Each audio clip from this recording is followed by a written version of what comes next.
योग अभ्यास रोगों के निवारण और उपचार में बहुत प्रभावी है, जैसा कि कई अनुसंधानों द्वारा प्रमाणित किया गया है। योग अभ्यास से पहले चिकित्सक से निश्चित रूप से परामर्श करें और योग्य योग शिक्षक की देखरेख में ही अभ्यास करें। योग अभ्यास के साथ साथ संतुलित जीवन और सात्विक आहार भी रोगों के निवारण और उपचार में सहायक होते हैं। कशेरुका संधिशोथ या स्पॉन्डिलाइटिस से निवारण और उपचार के लिए योग। आसन शीर्षासन, वृक्षासन, सर्वांगासन, शशांकासन, वज्रासन और सुप्त पवन मुक्तासन। प्राणायाम, अनुलोम विलोम। शीर्षासन। शीर्षासन को सभी आसनों का राजा कहा जाता है। आसन के स्थान को अतिरिक्त कपड़ा बिछाकर नरम कर लें। मुलायम और नरम स्थान पर अपने सिर के सामने के हिस्से को रखें। उंगलियों को परस्पर मिलाकर सिर के पीछे रखें। कोहनियों को जमीन पर टिका दें और कोहनियों के बल पर शरीर को पूरा ऊपर उठाकर शरीर सीधा कर लें। एक आरामदायक अवधि के लिए सामान्य रूप से श्वास लेते हुए इस स्थिति को बनाए रखें। कुछ समय नियमित अभ्यास के बाद पैरों को फैलाकर और शीर्षासन में पद्मासन लगाकर भी इसका अभ्यास किया जा सकता है।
शीर्षासन के अभ्यास से शरीर के सभी रोग दूर होते हैं, जैसे खांसी, बाल झड़ना, कशेरुका संधिशोथ, नेत्र, त्वचा और मस्तिष्क संबंधी रोग। कब्ज और पाचन संबंधी समस्याओं में सुधार होता है। आयुर्वृत्ति के प्रभाव को रोकता है और चेहरे को सौंदर्य प्रदान करता है। तनाव से मुक्ति मिलती है और अनिद्रा की समस्या दूर होती है। सावधानियां।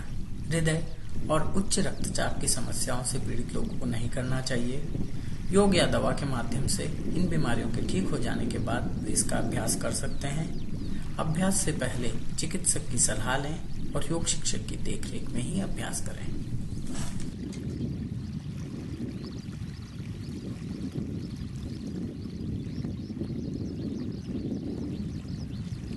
वृक्षासन।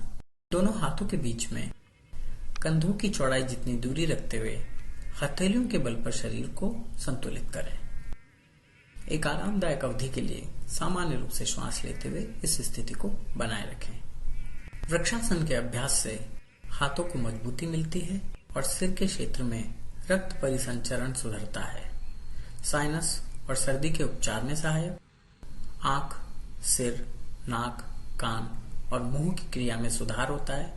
कब्ज और पाचन संबंधी समस्याओं में सुधार होता है। त्वचा और नेत्र संबंधी रोगों को दूर करने में सहायक। कशेरुका संधिशोथ और गलसुओं के सूजन के उपचार में उपयोगी। सावधानियां। हृदय और उच्च रक्तचाप की समस्याओं से पीड़ित लोगों को नहीं करना चाहिए। योग या दवा के माध्यम से इन बीमारियों के ठीक हो जाने के बाद वे इसका अभ्यास कर सकते हैं। अभ्यास से पहले चिकित्सक की सलाह लें और योग शिक्षक की देखरेख में ही अभ्यास करें। सर्वांगासन। हाथों और पैरों को सीधा रखते हुए जमीन पर लेट जाएं। दोनों हाथों को पैरों के दोनों ओर ऐसे रख दें कि दोनों हथेलियां जमीन को पूरी तरह छुएं। बिना घुटने मोड़े पैरों को ऊपर उठाकर सिर से परे ले जाएं और पंजों को जमीन पर टिका दें। एक आरामदायक अवधि के लिए सामान्य रूप से श्वास लेते हुए इस स्थिति को बनाए रखें। सर्वांगासन मोटापे के उपचार में सहायक।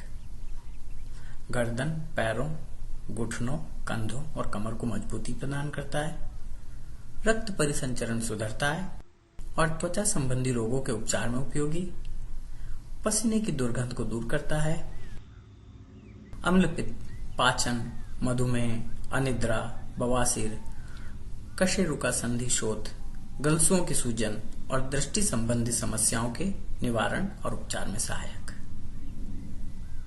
सावधानियां। हृदय और उच्च रक्तचाप की समस्याओं से पीड़ित लोगों को नहीं करना चाहिए। योग या दवा के माध्यम से इन बीमारियों के ठीक हो जाने के बाद वे इसका अभ्यास कर सकते हैं। अभ्यास से पहले चिकित्सक की सलाह लें और योग शिक्षक की देखरेख में ही अभ्यास करें। शशांकासन। पैरों को घुटनों से मोड़कर पंजों को जोड़कर इस तरह पैरों के ऊपर बैठें कि नितंब एड़ियों के बीच में आ जाए। दोनों हाथों को सीधे और सिर के पास रखते हुए हथेलियों को जमीन पर टिका दें। शरीर को आगे झुकाते हुए सिर जमीन पर टिका दें। एक आरामदायक अवधि के लिए सामान्य रूप से श्वास लेते हुए इस स्थिति को बनाए रखें। शशांकासन पेट के आसपास वसा कम करने में उपयोगी, पीठ दर्द दूर करने में उपयोगी और नाभि चक्र से संबंधित सभी रोगों को दूर करता है। हृदय रोगों के निवारण और उपचार में सहायक, कब्ज, कशेरुका संधि शोथ, जठर से संबंधित समस्याओं के निवारण और उपचार में भी सहायक। वज्रासन। पैरों को घुटनों से मोड़कर पंजों को जोड़कर इस तरह पैरों के ऊपर बैठें कि नितंब एड़ियों के बीच में आ जाए। दोनों हाथों को जांघों के ऊपर रख लें। मेरुदंड, गर्दन और सिर को सीधा रखते हुए एक आरामदायक अवधि के लिए सामान्य रूप से श्वास लेते हुए इस स्थिति को बनाए रखें। वज्रासन के अभ्यास से पाचन तंत्र में सुधार होता है और पेट से अतिरिक्त वायु निकालने में सहायक है। ये भोजन के बाद अभ्यास करने से भोजन जल्दी पचता है, घुटनों, जांघों और पैरों को मजबूती प्रदान करता है, मन स्थिर होता है, रक्ताल्पता, अम्लपित्त, कशेरुका संधि शोथ और हृदय रोगों के निवारण और उपचार में भी उपयोगी। सुप्त पवन मुक्तासन। पैरों को सीधा रखते हुए पीठ के बल लेट जाएं। बाएं पैर को घुटने से मोड़कर बाएं घुटने को वक्षस्थल के पास ले आएं। दोनों हाथों को बाएं पैर पर परस्पर लपेट लें और सिर को जमीन से ऊपर उठा लें।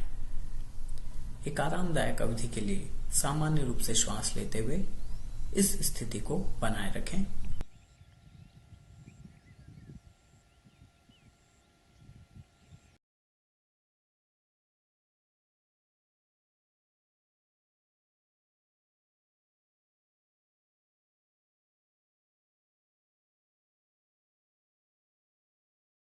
और फिर दूसरी ओर पैर बदलकर इसे दोहराएं।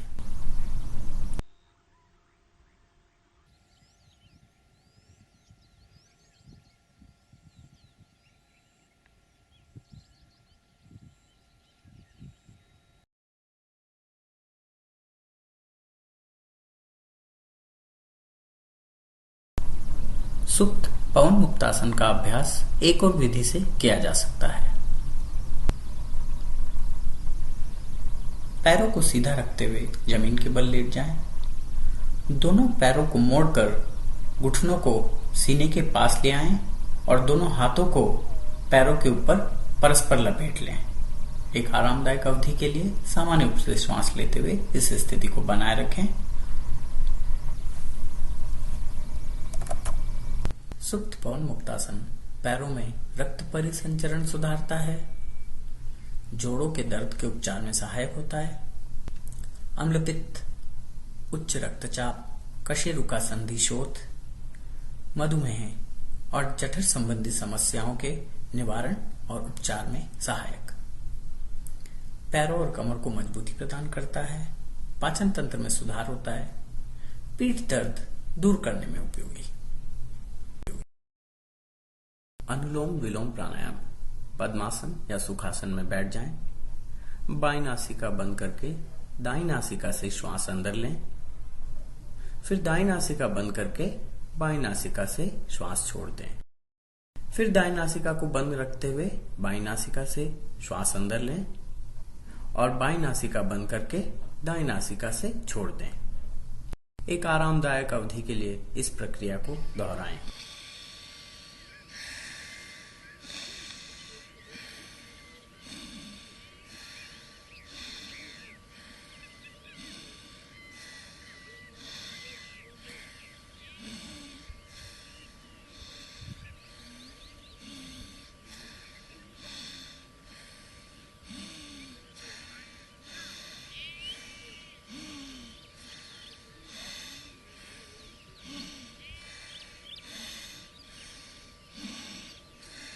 अनुलोम विलोम प्राणायाम यकृत संबंधी रोगों के निवारण और उपचार में उपयोगी होता है।